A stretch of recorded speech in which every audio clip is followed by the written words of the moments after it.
evening, and welcome to Thinking Thursday. Well, formerly Thinking Thursday. Black mental health is Black health.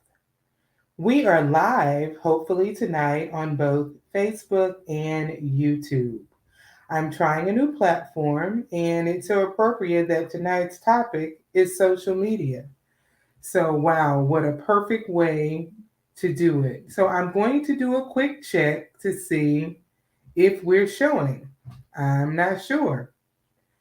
I have an assistant working with me who will let me know if we are showing live. I hope so. We should be. So let me check and make sure we're there. We are there, so we can continue. This is awesome. It's new for me, but it's all about trying new things.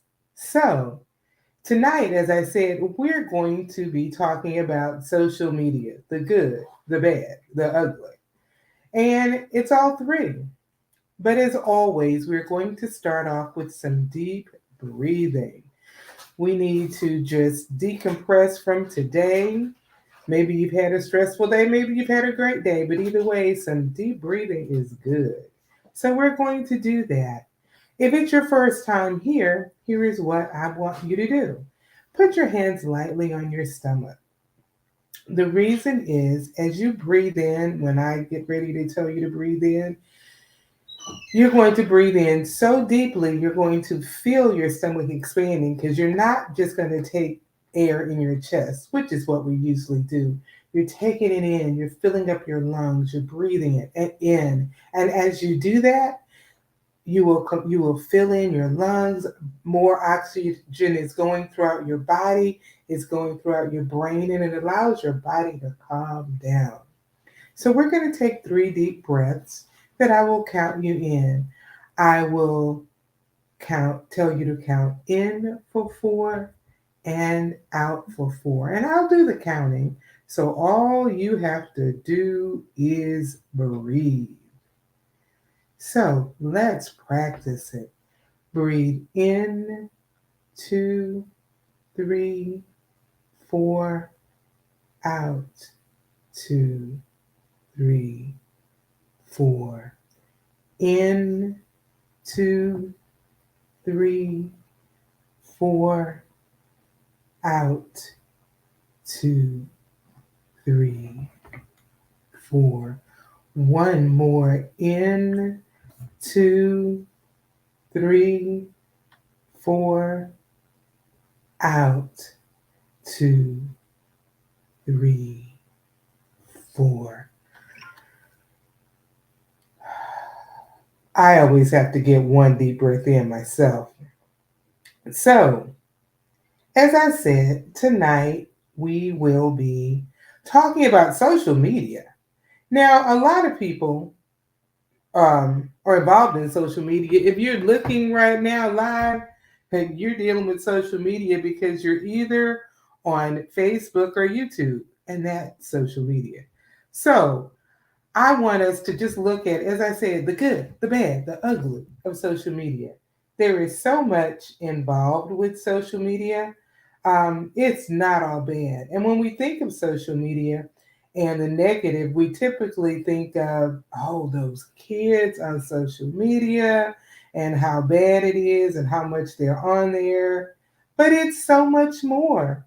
It's us. We're on social media too. My age, and so pretty much anybody these days, you can find having some connection with social media. So let's look at it and see what it is.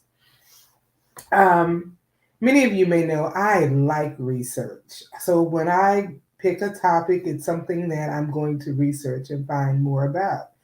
Social media was no different. So I decided to look at what's considered the history of social media. And most of us think it's going back, maybe 20 years, maybe 25 years.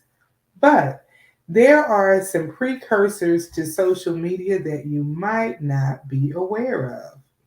It goes all the way back to 1844. Okay, you're thinking, really, 1844? Check your numbers. Well, The history of social media actually began with Samuel F.B. Morse. Have you heard of the Morse code, dot, dot, dash, dash, and all of that? Well, Morse was a painter, actually, and an inventor. And the first Morse code message went from Washington to Baltimore. And interestingly enough, the message was, "What hath God wrought?" And thinking about where we are now, where in the world are we with social media? Now, I'm sure you're like, how does Morse code have to do with social media? Well, Morse code was a way for people to communicate who were not in the same room, who were not in the same city, who were not in the same state. They were able to communicate across distances. What do we do on social media? We communicate with people who we're not in the room with, who we're not in the city with, well, who we're not even in the same country with. But Morse code allowed people to connect and communicate at great distances and not be face to face. And they could live communicate, just as with social media. Interesting enough, there was an equivalent to a chat, what we now call a chat room. So telegraph operators would chat with each other by tapping their keys. So you might have somebody, let's say in Washington, somebody in Baltimore, somebody in San Francisco, and they are waiting to receive the messages, to pass on to the entire recipient, um, to the intended recipient, but they would talk to each other. They would talk about friends. They talk about, have you seen so and so? They even had shorthand things they'd say, such as GM was good morning. We use that today. If they were wanting to take a break, it might be SFD, stop for dinner. So, just what's interesting is they had ways to communicate at great distances without being in the same room.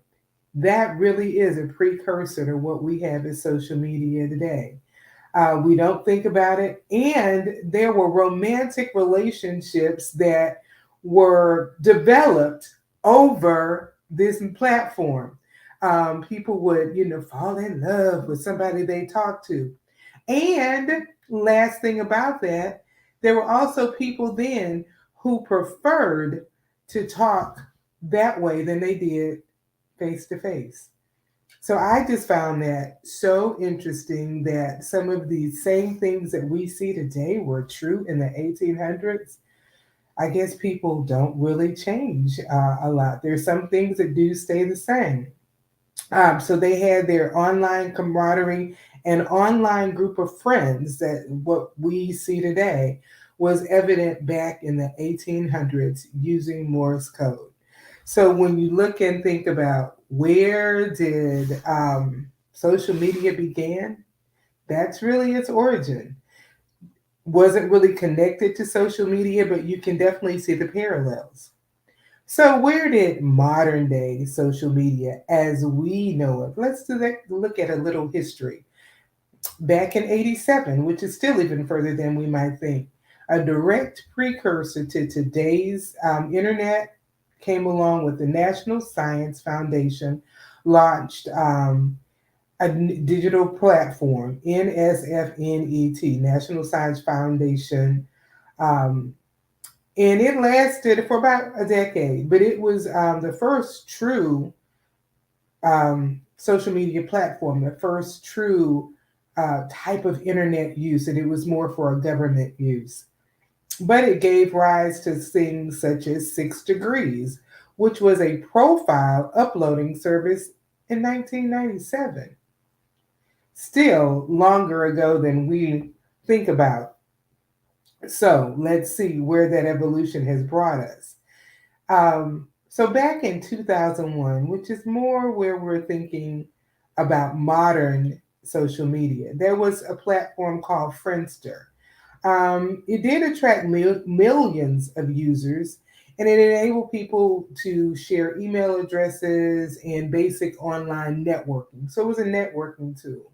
In 99, going back a year, there was a launch of something called Live Journal. It was a publishing site, and it was basically a blogger site.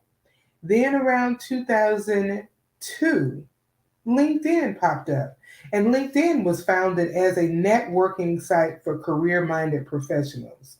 And by 2020, LinkedIn has over 675 million users. So that is a social media platform. You can plug in your resume. Once it's up there, unless you take it down, it's there. You can connect with people. You might get little reminders, congratulate so and so on their work anniversary, because it keeps your information there. So that's LinkedIn. And it's still more of a business networking situation, but it's very beneficial and very powerful. 675 million users. Then back in 2003, there came MySpace. Now, MySpace at one time was the most visited website on the planet. And many of you have never heard of MySpace because it's gone. Facebook eclipsed it in 2008 and it made MySpace obsolete.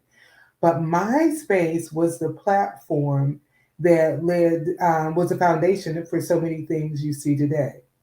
And then in 2008 came Facebook. As I said, it eclipsed MySpace.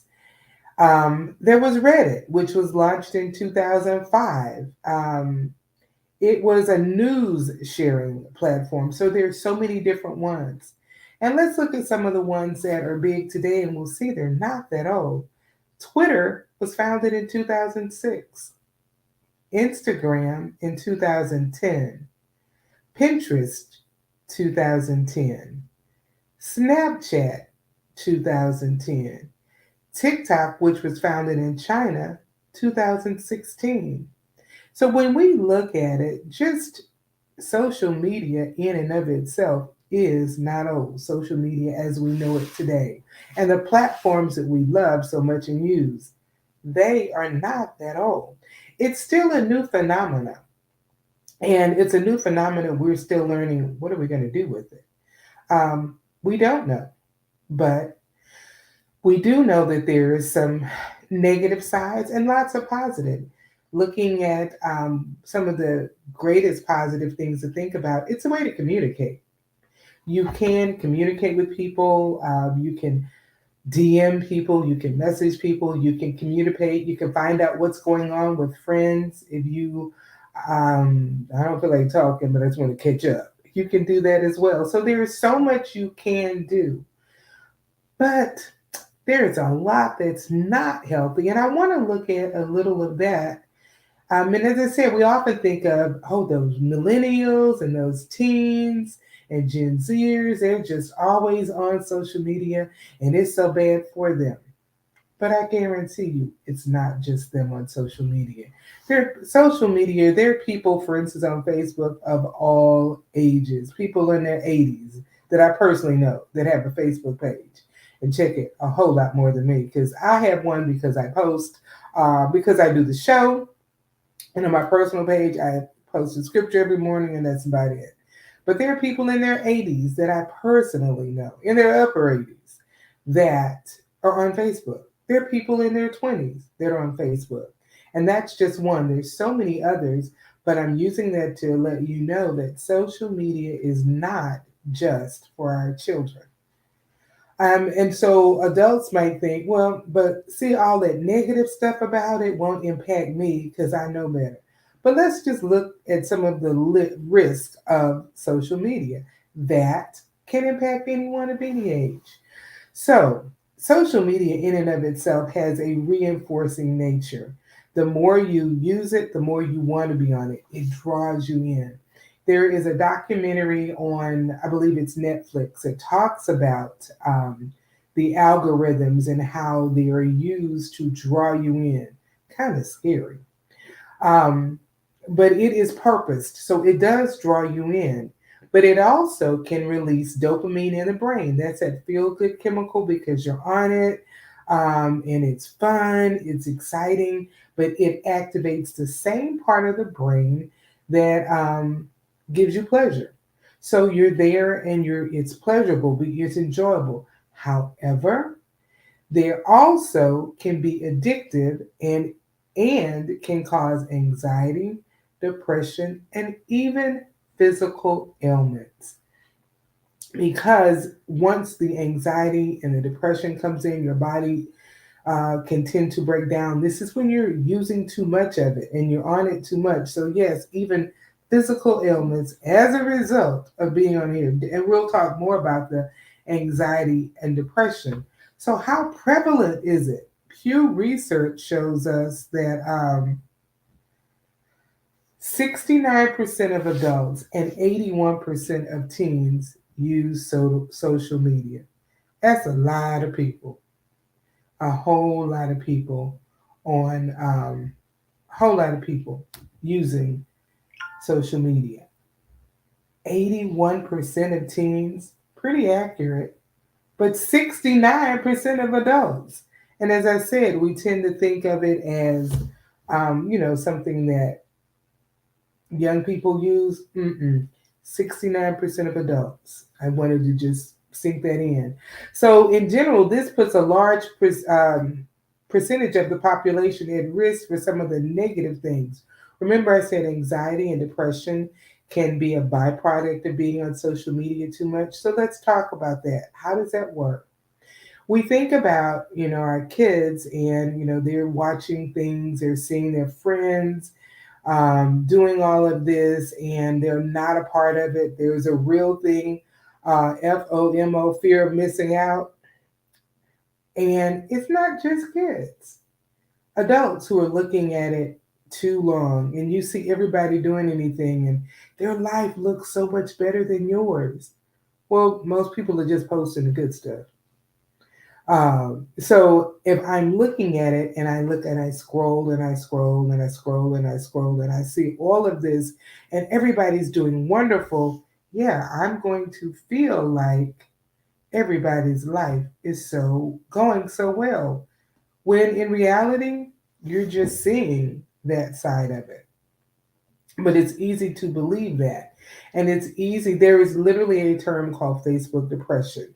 And it's not just linked to Facebook, but it's in general, it's generalized to people who are on social media too much and you see other people's lives and their lives look wonderful and you want that. You wonder why you don't have it and it causes you to become depressed or feel anxiety because you're seeing a false sense of life. It's not real. Um, when So why keep going on it if you feel bad? It's like the slot machine theory. People play slot machines because, okay, if you win one time out of 50, that one time reinforces you. So you could go on Facebook and feel bad for a whole week every time you look at it, or Instagram, or you're reading your Twitter feed, whatever you're reading, and it makes you feel bad. You're going to keep going on. And then that one day you feel good, that's going to reinforce you. And that's why you will continue because you felt good that one day. And some people do look on it to boost their self esteem. You post something and you get likes or you get people saying something positive, and when they do, you feel good. So think about it. If you post something and you get 150 likes, oh, wow, that feels good.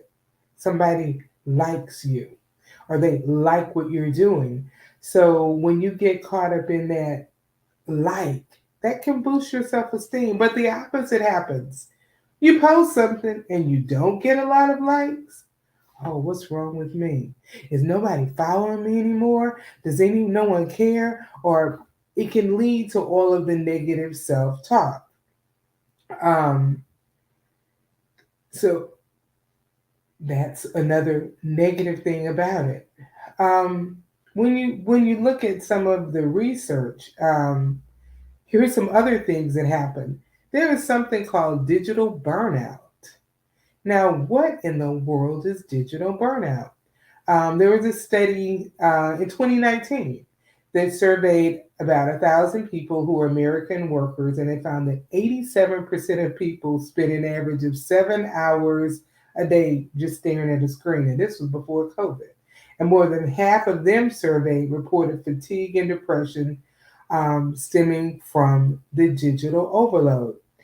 There are studies. I attended a real interesting workshop about being on the screen and how that impacts your brain and looking at it in your eyes, which is why the glasses with the blue screen monitors on it that has the blue screen filter is important because the fatigue in your eyes causes fatigue in the brain, which causes increases at burnout.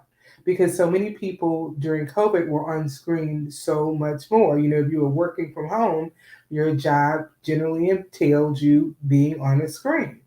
And then you might want to relax and you get on the screen on your phone. Thus, you're on the screen again. And or you chill by watching television. And all of these things have that blue light that impacts your brain via your eyes. So you can really get that Zoom fatigue, they call it. And as I said, it's not just Zoom, it's a blue screen fatigue. You're tired of looking at a screen. And it's not just like, oh, I don't want to see it. It really is a fatigue. It is a physiological response to being on the screen all day long. Mm. Um, and children and adolescents, especially, man, you want them to go to school on the screen, and you know they've got to catch up with their friends on a screen, and they're going to watch their favorite show on YouTube or Netflix on a screen. And you wonder why everybody just kind of got tired of being on the screen, but there's also no way around it. So if you're really addicted to the social media, I still got to be on it, but I'm tired of it. So it goes, back and forth. Um, After COVID in July 2020, as COVID was, we were in lockdown, it found that 69% of people surveyed not only experienced burnout, but they were also finding themselves still spending time just on social media, spending time away from work because it was easier. People spend time on doing other things on their computer other than work. But man, if you're working from home, yeah, no one's there to look over your shoulder or to come in and see if you're what you're really doing. So you could have your work computer up and you could have something else up and you're doing both things. Yeah.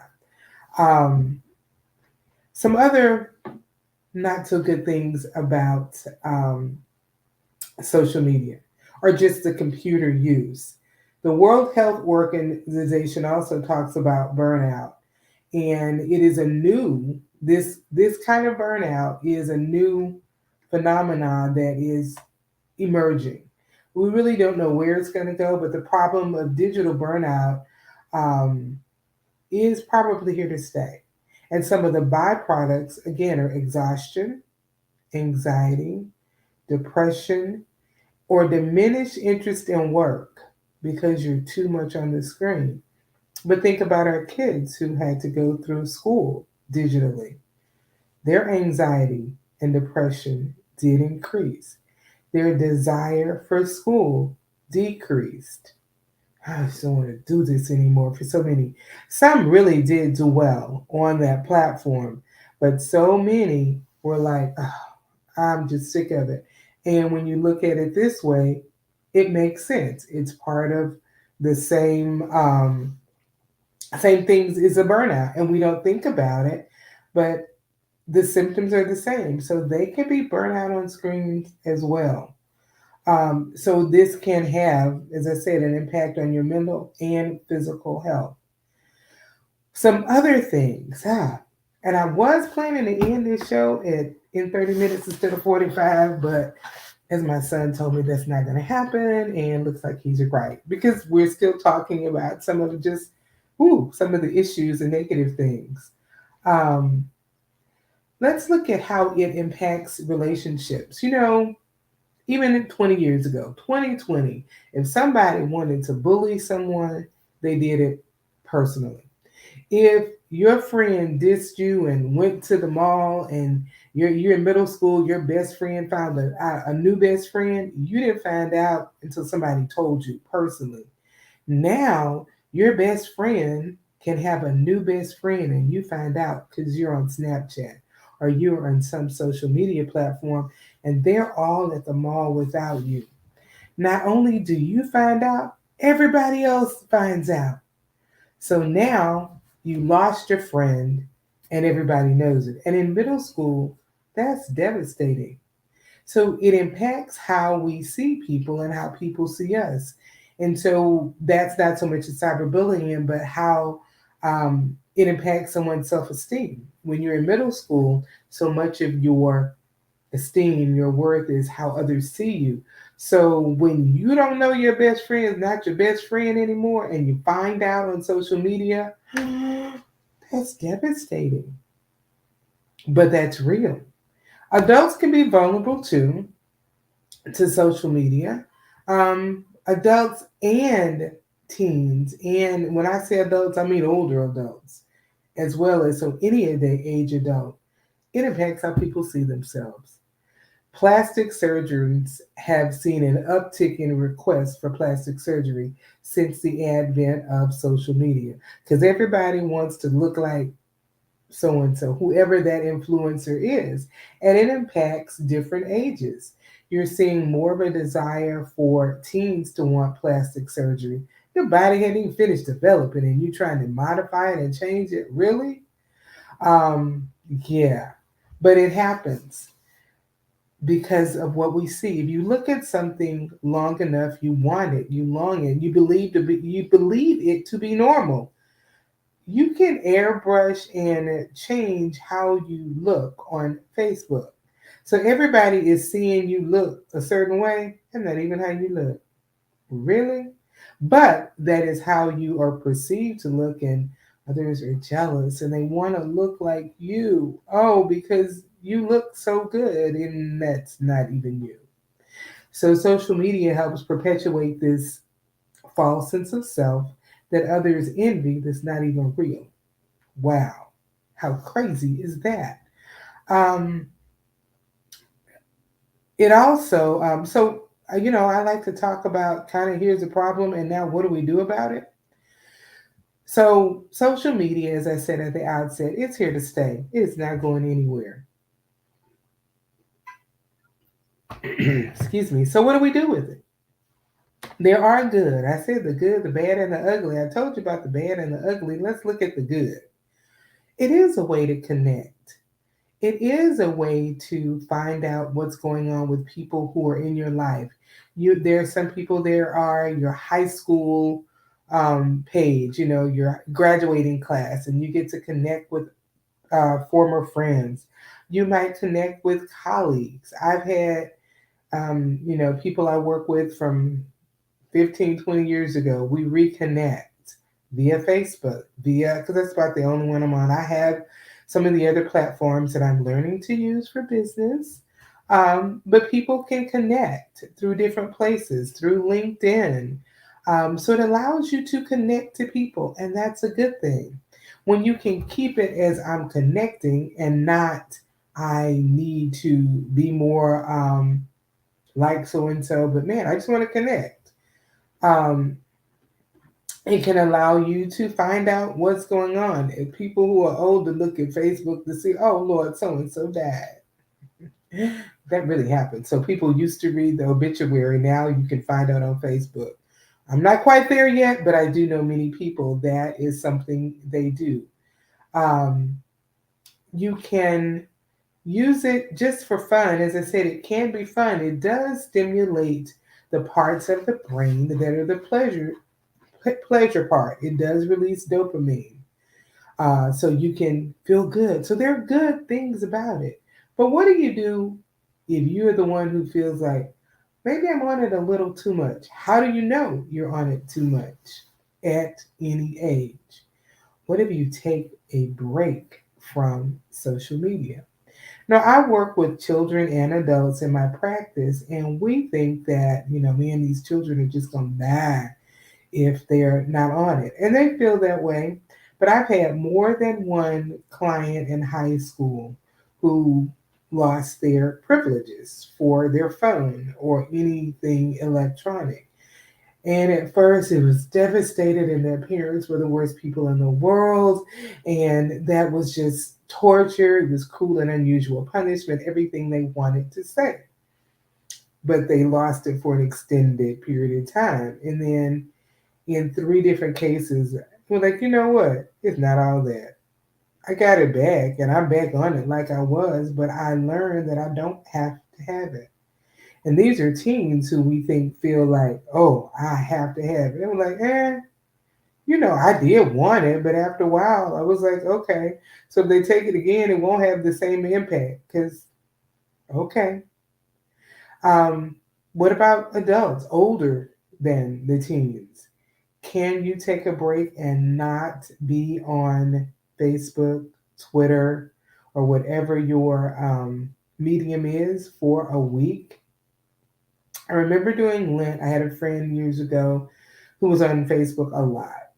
She gave up Facebook, and people were like, Facebook? Because I wake up, I'm on Facebook, I check it in the middle of the day, and I'm on it before I go to sleep. And she had to, at first, it was challenging because it becomes a way you connect with people. It becomes something you do. It is addictive and habit forming.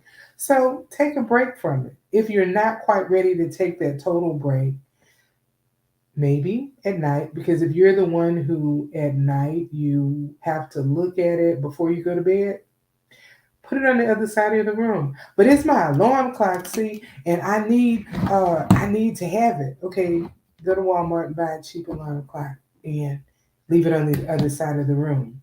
Because especially if you're finding out anxiety and depression have become a part of your life, begin to simply eliminate some of the things that could possibly be the cause. Remember, overuse of the screen time, overuse of social media can lead to anxiety and depression.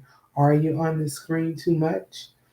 Is what you're looking at in your social media feed causing you to feel some kind of way about yourself that's not positive? Um, if it's looking at somebody else's awesome, wonderful vacation, and you're wondering, oh, why me? Why not me? Looking at someone's life, it seems perfect. Hmm. So take a break. If you look at it every night or first thing in the morning, put your phone in another room and find something else to wake you up. That's a hard one. If you have a smart watch, they have alarms on them. Use that. Like I said, you can probably go to one of your dollar stores, like a Family Dollar, Dollar General, and buy you a $5 alarm clock just to leave the phone aside. Figure out, and then that might help you understand, is social media triggering my anxiety? And if so, what about it? So it's not just all of social media. What on this social media platform is triggering my anxiety? I need to find out. And that's your own personal thing. It's different for different people. So you figure out what it is. If you're a parent, another positive thing to do is you be the example. So often parents, will still practice the adage, do as I say, not as I do. Like the parent who says, I really don't want you to smoke. Smoking is so bad for you while they're smoking.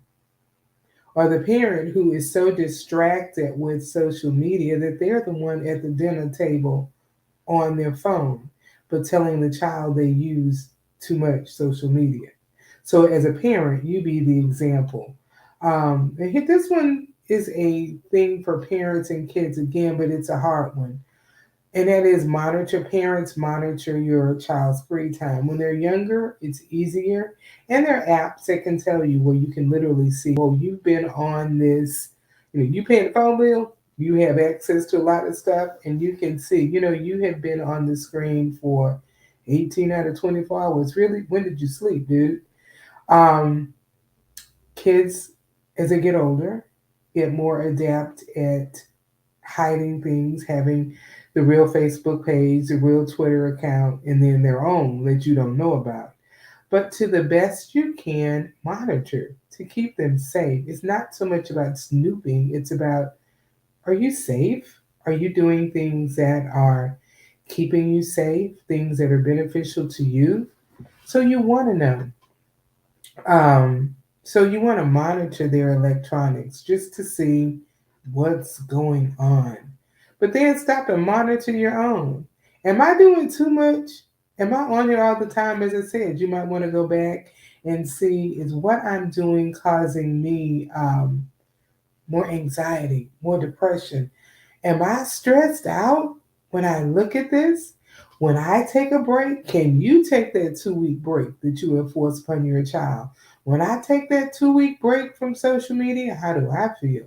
Do I feel better? Am I stressed at first because I want to know? Because something could happen and I would miss out on it and I wouldn't know. That FOMO, fear of missing out, is not just for kids. You can get it too. Oh man, I just don't know. I got to find out what's going on. See? Do you really? Is your life just as complete if you don't? It is. It really is. Um, so understand how social media impacts not just our teens, but how it impacts you as an adult. Um, know what's going on, um, and think about it. At any age, we can fall prey to social influencers. I want to mention that real quick. Social influencers are people who are paid to influence you via social media, thus, social influencer. So there are people, and we think of teens, young adults, millennials being prey to influencers. Mm, Anyone on any social platform can fall prey to social influencers. You see it and you're like, oh, so and so's doing that. Oh. And you think about it, you are being influenced by someone. And that's what they're paid to do. So stop and think, oh, now this person is being paid to make me want to wear XYZ. This person is being paid to make me want to go a certain place. And when you stop and think about it, you can better inform kids, young adults, millennials. Hey, it's real. Anyone can fall prey to sales tactics. It's just now gone digital. It's like when you go in the store and back in the day, you go and you go past the perfume counter. Everybody wants to spray something on you. And I'm like, get back, leave me alone. Or, the salesperson, oh, that looks wonderful on you. Oh, that is your color. That's an influencer. And that's what they're paid to do. Now, on the digital platform, they have a bigger venue to influence you, and they become someone you see. So that salesperson you don't know, yet you would take their opinion on buying an outfit. But this person you don't know, but everybody sees them, and it feels like, oh yeah, I need to do it because that's what they say. So when we think about it, yeah, take some time and not let yourself be so um, influenced. It's a hard one because it's just there. So, as I said in the beginning, social media, the good, the bad, the ugly, it is not going anywhere. And the reason I wanted to just pinpoint that and really look at that whole burnout, we spend so much time on the screen that we do have to think about pulling back. It can increase anxiety, depression, and can have physical health impacts, negatively impact physical health. Not a good thing. So think about your screen time. Although I want you to come back next week and I want you to visit the YouTube page and the Facebook page and watch old shows. But even then, modify your time. Be judicious with your time on social media and realize it impacts any age. So, what's my call to action? Don't get off of social media. Be smart with your use. Number two, understand that there are negative qualities to it. that can impact you physically just looking at that screen. Number three, find a way to modify and check your screen time. See, am I spending too much? Can you put that phone on the other side of the room or in another room and don't look at it before you go to bed at all? That's what some people are thinking. I don't know if I'm ready for that. Um, we didn't get to talk about privacy. I didn't get to that. But just be aware, and I will say this before you download a game or a new social media app, be the one who reads the privacy app. It pops up, all the privacy notifications. Look at it. You'll be surprised what you're signing away. You're saying, oh, you have a right to um, go do this, this, and this. Because you check, I agree. So be aware. And lastly, as always, be an educated voter. There are laws that impact our social media use.